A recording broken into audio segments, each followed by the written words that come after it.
नमस्कार व्यूअर्स।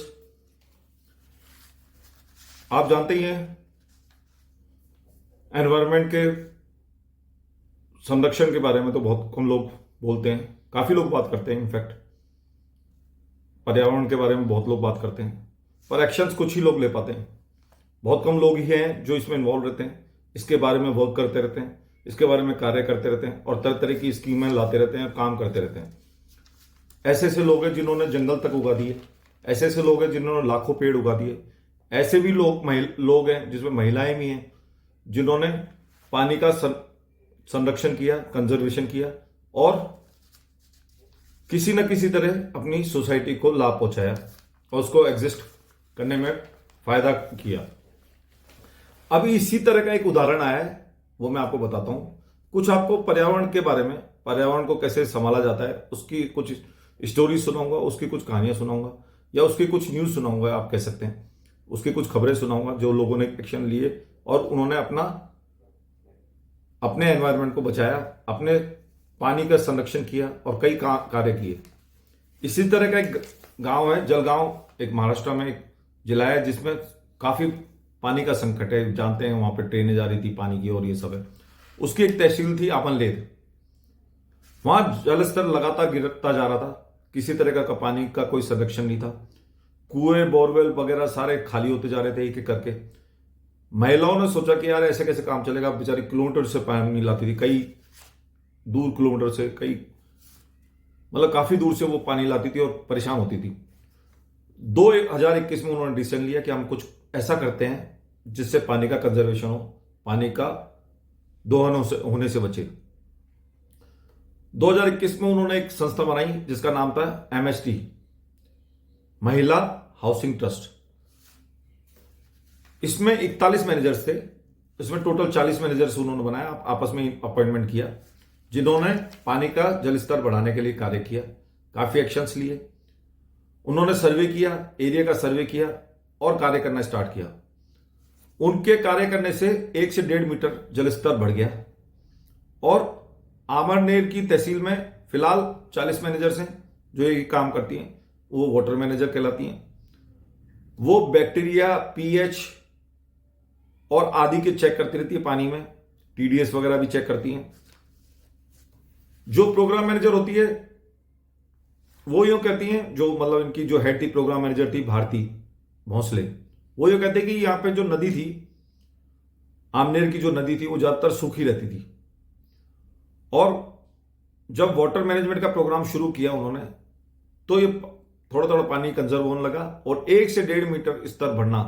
आप जानते हैं कि 10-10 मीटर, 5-5 मीटर हर जगह पानी घटता जा रहा है। इन्होंने 1.5 मीटर ऊपर बढ़ाया। तो ये अपने आप में बहुत रोचक बात है और बहुत कठिन बात है।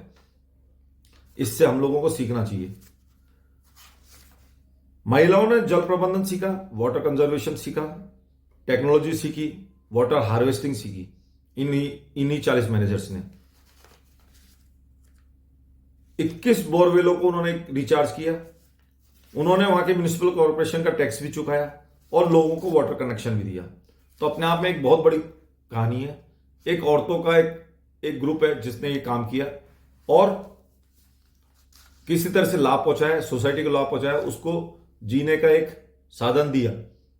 तो इसको कहते हैं सही मायने में वाटर, इसको कहते हैं वाटर कंजर्वेशन और इसको करने वाली लेडीज को कहते हैं विमेन एम्पावरमेंट, महिला सशक्तिकरण। आगे चलते हैं, इसी तरह का एक और कहानी सुनाता हूं। असम की एक जगह है ग्वालपाड़ा जिले में, जहां पे एक रामपुर गांव है। क्लासरूम की जगह बच्चे वहां खुले वातावरण में पढ़ते हैं। उनको कोई ऐसी बिल्डिंग, सीमेंट वाली बिल्डिंग नहीं है, वो इस तरह के स्कूल्स नहीं है, इंटरनेशनल स्कूल्स या जैसे भी आप बिल्डिंग का जो एक बड़ा बड़ा है जो स्कूल देखते हैं उस तरह का स्कूल नहीं था। उनको नेचुरल मिट्टी से बने स्कूलों में पढ़ाया जाता है। वहां वो बच्चे आनाकानी भी नहीं करते, हैंड्स ऑन सीखते हैं। जो भी सीखते हैं वो खुद करके सीखते हैं। उनको कोई और नहीं सिखाता, खुद काम करके सीखते हैं। जैसे ब्लॉक्स बनाते हैं, वो ब्लॉक्स बनाएंगे, मिट्टी के ब्लॉक्स बनाएंगे तो उनकी मांसपेशियां भी स्ट्रांग होती हैं, उनकी जो मसल्स हैं वो भी रचनात्मक, जो उनकी ताकत है रचनात्मक, वो भी उभरती है। ध्यान की ताकत भी बढ़ती है, क्षमता बढ़ती है, और मांसपेशियां भी उसकी स्ट्रांग होती है, मसल्स स्ट्रांग होती हैं, यानी कि उनका कंसंट्रेशन पावर भी बढ़ता है, मसल्स पावर भी बढ़ती है, और वो कुछ नया करने की कोशिश करते हैं, कुछ न्यू डेवलपमेंट करने की कोशिश करते हैं। तो ये अपने आप में एक नए तरह के स्कूल की एक परिभाषा बता रहा हूं मैं, जो मिट्टी से बने होते हैं और नेचुरल गारे से बने होते हैं। इनफैक्ट शनिवार को ये बच्चे, इसके अलावा ये बच्चे कभी क्लासरूम से नहीं पढ़ते, मतलब मोटार और ब्रिक्स की क्लासेस में नहीं पढ़ते, पेड़ों के नीचे पढ़ते हैं, कुछ नया सीखने की कोशिश करते हैं, रचनात्मक करने की कोशिश करते हैं, कुछ नया इन्वेंट करने की कोशिश करते हैं। तो ये अपने आप में एक नया एक्सपेरिमेंट है। शनिवार को ये बच्चे भ्रमण के लिए जाते हैं, घूमने जाते हैं अपने टीचर्स के साथ, आसपास के गार्डन्स को देखते हैं, मंदिरों को देखते हैं, और आसपास अगर कोई छोटा मोटा जंगल होता है तो वहां पे भी जाते हैं। अब ये जो डेवलपमेंट, जो ये कॉन्सेप्ट है, वो लाया कौन है वो मैं आपको बताता हूं। ये कॉन्सेप्ट लाए थे एक सॉफ्टवेयर इंजीनियर, उनका नाम है निशल मोतकुरी, और जो स्कूल का नाम है जो उन्होंने रखा है उसका नाम है सवाली सुंथर। ये स्कूल का नाम है, जो सीमेंट की से नहीं बना, मिट्टी के गारे से बना है, मिट्टी के ब्रिक से बना है। तेलंगाना के सॉफ्टवेयर थे निशल मोतकुरी, और बुदन दुप्पा कला केंद्र जो है उसकी मदद से इन्होंने ये स्कूल बनाया, मिट्टी का स्कूल बनाया। क्योंकि ये सारा जो स्कूल है एक नॉर्मल जो स्कूल जो आजकल बनता है, जो बिल्डिंग सीमेंट और मोटर से बनता है, वैसा नहीं था। तो इसमें किसी ना किसी की, नेचुरल है इनफैक्ट, मिट्टी से बना हुआ है, तो किसी की जरूरत थी। तो बुदन दुप्पा कला केंद्र की मदद से ये बना। बच्चे इसमें पेंटिंग, डांसिंग, मिट्टी से खेलकर कटिंग व पेंटिंग सीखते हैं। मतलब जो भी नेचुरल चीजें होती हैं, जो नेचुरल बातें हैं जो हम पसंद करते हैं, नंगे पैर घूमना, पेंटिंग करना, मतलब जो भी चीजें जो नॉर्मल होती हैं, कोचिंग की तरह नहीं है किताबें भर भर के पढ़ रहे हैं, उनको रट रहे हैं, घोट रहे हैं, ये सब बातें नहीं है। वहां सब चीजें प्रायोगिक तौर पे पढ़ाया जाता है, जिससे कि वो अपने आप हाथों से काम करें और आगे बढ़ें, रचनात्मक रहते हैं वो हमेशा। शिक्षक चाहते हैं कि ये खुद अपने आप सीखें, खुद गलतियां करें और खुद सीखें उससे। ये शिक्षकों का तरीका है। एक क्लास में सिर्फ 15 बच्चे होते हैं और 150 रुपए की फीस होती है, और जो 150 रुपए लेते हैं वो भी कोचिंग किताबों की खरीद में या ड्रेसेस की खरीद में ही खर्च हो जाते हैं। तो ये उनका जो सॉफ्टवेयर इंजीनियर जो हैं तेलंगाना के हैं, उनका ये कॉन्सेप्ट था, और बहुत सक्सेसफुल भी है। लोग इसकी बढ़ाई भी कर रहे हैं और काफी खुश हैं वहां के लोग। गरीब एरिया में उन्होंने बनाया है, तो गरीबों का उत्थान तो हो ही रहा है। इससे आगे चलते हैं, एक और स्टोरी बताता हूं, एक और खबर बताता हूं। यह है मालदा की। मालदा को आम का कटोरा माना जाता है।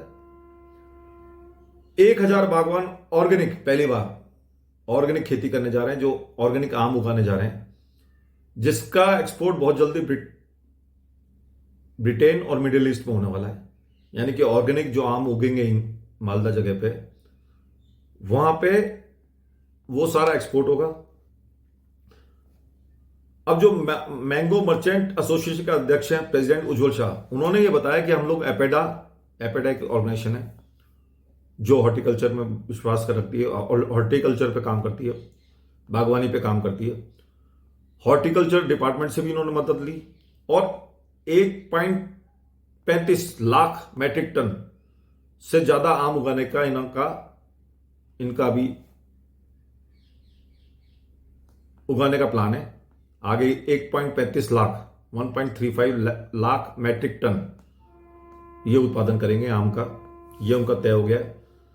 ऑफिसर सुमंत नायक जो हैं वो ये कहते हैं कि इस 2 आमों की क्वालिटीज हैं यहां पे, आप सुन लीजिए, हेमसागर और लंगड़ा। हेमसागर और लंगड़ा बाहर बहुत पॉपुलर है, तो बैगिंग एक उनकी पद्धति है, बैगिंग पद्धति है, उसके थ्रू ये उत्पादन करेंगे और अपना प्रोडक्शन हाईएस्ट कर देंगे और ऑर्गेनिक करेंगे। हेमसागर और लंगड़ा की जो क्वालिटी है वो विदेशों में बहुत पॉपुलर है, बहुत प्रचलित है, और लोग बाग उसको बहुत पसंद करते हैं। बैगिंग पद्धति आपको बता ही दिया कि बैगिंग पद्धति से बनेगा। एक जो पैक्लोबुट्राजोल जो पेस्टिसाइड्स है, जो जनरली ये आम में डालते हैं अपने उत्पादन को बढ़ाने के लिए, ये लोग बहुत सीमित कर देंगे। यानी कि जो अप्रूव जो अप्रूव्ड लिमिट है वहां तक कर देंगे, मतलब लोएस्ट कर देंगे, और परमिशिबल लिमिट्स तक पेस्टिसाइड्स का यूज करेंगे, ज्यादा नहीं करेंगे जो एक ऑर्गेनिक खेती में जरूरत होता है। यहां पर आम की साइंटिफिक मैनेजमेंट पद्धति सिखाई जाती है सारे किसानों को, और ये ऑलमोस्ट ऑर्गेनिक आम हो रहे हैं आपके 15 ब्लॉक्स में। ऐसे 15 ब्लॉक्स हैं जिसमें ये सारे आम हो रहे हैं। वो मालदा का एक एरिया है, मालदा का एक पर्टिकुलर एरिया है जिसमें ये सब हो रहे हैं। 4-5 लोगों की टीम हमेशा मॉनिटरिंग करती रहती है। अगले साल इन पेड़ों में ये क्यूआर कोड भी लगाने जा रहे हैं। अब देखिए क्यूआर कोड से क्या होगा। क्यूआर कोड से उस आम के पेड़ के बारे में सारी जानकारी मिल जाएगी। ये कब उगाया गया, इससे कितना प्रोडक्शन हो रहा है, क्या इसकी आउटपुट है, ये सब उस क्यूआर कोड के थ्रू पता लगा। इसी तरह का एक और प्रोग्राम चला है जिसपे पेड़ों को क्यूआर कोड दिया गया है। ये PM Shri government senior secondary school में हुआ है, ये राजस्थान में है, जिसमें क्यूआर कोड लगाया गया है सब पेड़ों में।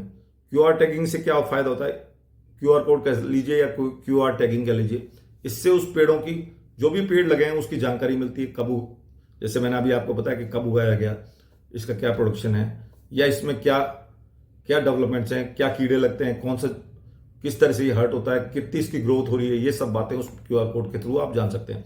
तो ये पद्धति अब पेड़ों में आने वाली है। तो ये 3 कहानियां आपको सुना दी। इसके अलावा भी बहुत सारे यूट्यूबर्स हैं और बहुत सारे लोग हैं, जैसे पीपल वाले बाबा हैं जिन्होंने लाखों पेड़ लगाए, लाखों पीपल के पेड़ लगाए। हालांकि वो हर पेड़ के बारे में काफी बढ़ चढ़ के बात करते हैं और लाखों पेड़ लगाए, सोशल मीडिया पे बहुत पॉपुलर है। वैसे वो मिस्टर जैन है, उनको पीपल वाले बाबा कहा जाता है। पेड़ों के बारे में वो इतनी बातें करते हैं, तो वो हमेशा पेड़ों के साथ साथ जानवरों के बारे में भी बात करते हैं। आप उनके वीडियोस को देखना ना भूलें, मैं तो उनको बहुत लाइक करता हूं। इसी तरह से एक सरदार जी हैं जो अपनी गार्डनिंग के बारे में इतने दिलचस्प आइडियाज देते हैं जो आप सीख सकते हैं। तो ये लोग वो आर्मी ऑफ पीपल हैं जो कंजर्वेशन के लिए काम कर रहे हैं, पर्यावरण के लिए काम कर रहे हैं, उसको सही रखने का काम कर रहे हैं। इसी तरह की जानकारियां मैं आपको लगातार लाता रहूंगा। मेरे वीडियोस को देखना कम ना करें, प्लीज इसको सब्सक्राइब करें, शेयर करें। अगर आप लाइक करते हैं तो उसको जरूर सब्सक्राइब करें, नोटिफिकेशन बेल को जरूर दबाएं। अगर आप नए हैं तो जल्दी से जल्दी दबाएं। आपको इस तरह की जानकारियां मैं ही प्रोवाइड करता रहूंगा, जिससे कि आपको कोई परेशानी ना हो। बहुत बहुत धन्यवाद, आपका शुक्रिया, आपने मेरे पूरे वीडियो को देखा। बहुत बहुत धन्यवाद।